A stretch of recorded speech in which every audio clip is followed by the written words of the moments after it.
छात्र एकता जिंदाबाद, जिंदाबाद जिंदाबाद। नहीं चलेगी, नहीं चलेगी तानाशाही, नहीं चलेगी, नहीं चलेगी, नहीं चलेगी तानाशाही, नहीं चलेगी। छात्रावास में विभिन्न प्रकार की समस्याएं हैं जिसका निराकरण करने के लिए हमने कल प्रिंसिपल सर से बात करने की कोशिश की थी, लेकिन उस समय प्रिंसिपल सर अनुपस्थित थे। उस समय हमने परीक्षा नियंत्रक डॉक्टर ओपी शर्मा सर से बात की थी।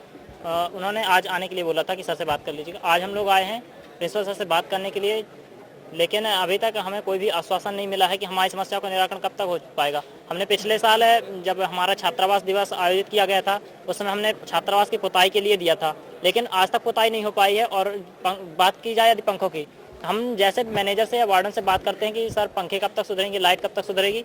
जुलाई माह से हम लोग को आश्वासन दिया जा रहा है कि आपके पंखे और लाइट सुधर जाएंगे, लेकिन आज तक उसमें कोई भी समस्या का निराकरण नहीं हो पाया। एक भी पंखे माने किसी भी छात्र को कॉलेज की तरफ सुधरवा कर नहीं दिया गया। छात्र जो हैं अपनी सुविधाओं को ध्यान में रखते हुए खुद पंखे सुधरवा रहे हैं, और जिसके पास सामर्थ्य नहीं है वो बिना पंखे के रह रहा है छात्रावास में। उसके अलावा यदि बात की जाए सफाई की, तो सफाई में ऐसा है कि कर्मचारी का कोई टाइम नहीं है, किस टाइम में आते हैं किस टाइम में जाते हैं, उनके ऊपर कोई दबाव नहीं है किसी प्रकार का। आते हैं जाते हैं और सफाई करते हैं। कभी उनसे बोलो कि एसिड फिनाइल डाल दो तो बोलते हैं हमें कॉलेज से अभी तक एसिड फिनाइल दिया ही नहीं गया है। साफ सफाई बिल्कुल पूरी तरीके से ढीली है। आसपास माने छात्रावास के आसपास भी बहुत ज़्यादा चारा जम चुका है, जिसके कारण मच्छर पैदा हो रहे हैं, और छात्रावास में इसके कारण बहुत सारी बीमारियां हो रही हैं।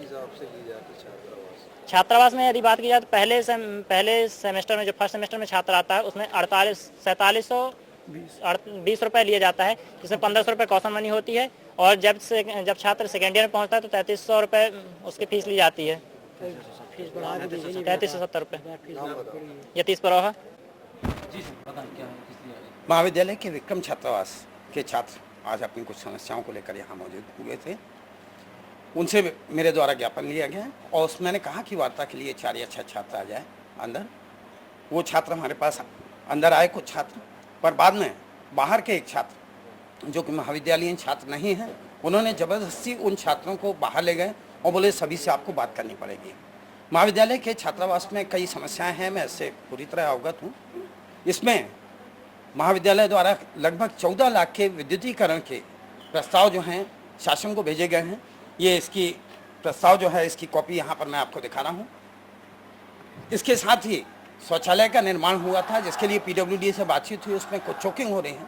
मैंने तत्काल पूर्व में ही पत्र भेजे गए हैं, आज अभी पुनः उनसे बातचीत की है। शेष समस्याओं के लिए भी हॉस्टल के लिए हमारे से अलग से कोई बजट आवंटन शासन से नहीं होता है।